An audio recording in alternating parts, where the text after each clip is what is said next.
Duet Prabowo-Ganjar atau Ganjar-Prabowo, Capres usungan PDIP akui tak bisa ditawar. Kasnya sebelahan Mas sama Pak Prabowo, terus juga ada kemarin potensi untuk duet sama Pak Prabowo, itu mungkin nggak sih Mas?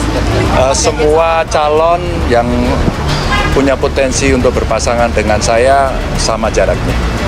Pak Prabowo sama Mas Ganjar nanti di Pilpres seperti apa Pak? Ya Pak. Yang kita dambakan adalah selalu persatuan, kerukunan. Apapun terjadi, kita harus rukun, kita harus sejuk. Siapapun yang diberi mandat oleh rakyat, kita hormati, ya kan? Yang terbaik untuk rakyat. Rakyat Indonesia ingin pemimpinnya rukun dan damai.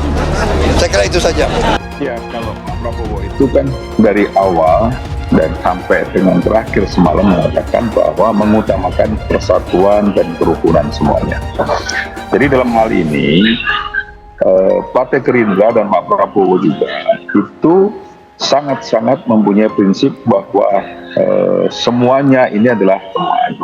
Ya kan? Jadi 1000 teman itu terlalu sedikit, 1 musuh terlalu banyak. Itu selalu menjadi pedoman dari Pak Prabowo. Jadi dan itu pun dilakukan oleh pimpinan-pimpinan kami, Pak Prabowo, seperti Pak Dasko dan segala macam itu dalam komunikasi dengan Bu Puan, saya kira itu sangat cair di DPR. Jadi saya kira komunikasi juga tetap berjalan antara Gerindra dengan PDIP saat ini, dan dengan PKB pun juga komunikasi masih terjalin di DPR ini. Jadi semuanya saya kira kita semuanya ini menginginkan adanya kedamaian dalam pemilu 2024 ini, ya kan, dengan tanpa kita harus saling menjatuhkan dan itu kita sama-sama.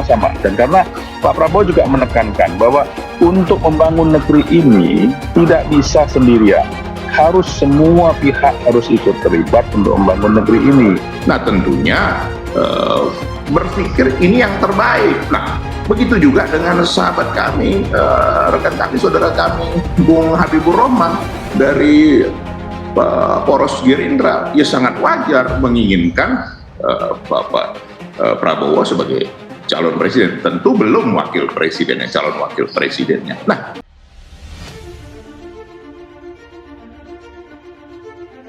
sampai saat ini beredar banyak isu tentang pasangan Prabowo-Ganjar yang akan maju pada Pilpres 2024 mendatang. Sebelum pihak PDI Perjuangan dan Koalisi Indonesia Maju mengumumkan cawapresnya masing-masing, maka isu pasangan Prabowo-Ganjar akan terus terdengar. Mengenai hal itu, Ganjar Pranowo turut menanggapi soal dirinya duet bersama Prabowo dengan formasi Prabowo-Ganjar pada Jumat 22/9 di YouTube Mary Riana. Awalnya Mary Riana bertanya tentang kemungkinan Ganjar Pranowo dipasangkan dengan Prabowo Subianto. Belakangan ini kan ada usaha-usaha untuk menduetkan Pak Ganjar dengan Pak Prabowo. Apakah kemungkinan itu masih terbuka atau itu tidak ada kemungkinan? Tanya Mary. Mantan anggota DPR itu menjawab dengan memberikan perumpamaan, bahwa sebelum janur melengkung, apa saja bisa terjadi. Dari semua nama yang tadi Mbak Mary sebutkan, sebenarnya dalam ilmu politik itu ilmu kemungkinan. Jadi semua nama yang diberikan itu, semuanya mungkin, jawab Ganjar. Nama-nama yang dimaksud Ganjar itu adalah Anies Baswedan, Sandiaga Uno, Mahfud MD, Ridwan Kamil, termasuk Prabowo Subianto. Berkaitan dengan isu duet Ganjar Prabowo, mantan Gubernur Jawa Tengah itu mengatakan bahwa itu sangat mungkin. Menurutnya, yang paling penting adalah, setiap anggota partai tidak boleh membenci partai lainnya, karena boleh jadi suatu saat justru bisa menjadi kawan koalisi. Namun ketika formasi duetnya diubah dari Ganjar Prabowo menjadi Prabowo Ganjar, maka capres usungan PDI Perjuangan itu mengubah statement awalnya tentang semuanya mungkin saja terjadi. Mana kemungkinan yang lebih besar kalau gitu, apakah Ganjar Prabowo atau Prabowo Ganjar? Tanya tuan rumah podcast. Ganjar mengatakan, kalau masalah dirinya yang menjadi capres itu sudah bulat dan tidak bisa lagi ditawar. Kalau tokohnya bisa dengan siapapun. Tapi kalau dari kami, PDI Perjuangan, PPP, Perindo, Hanura, Itu sudah pasti capresnya namanya Ganjar, skema itu tidak berubah, jawabnya.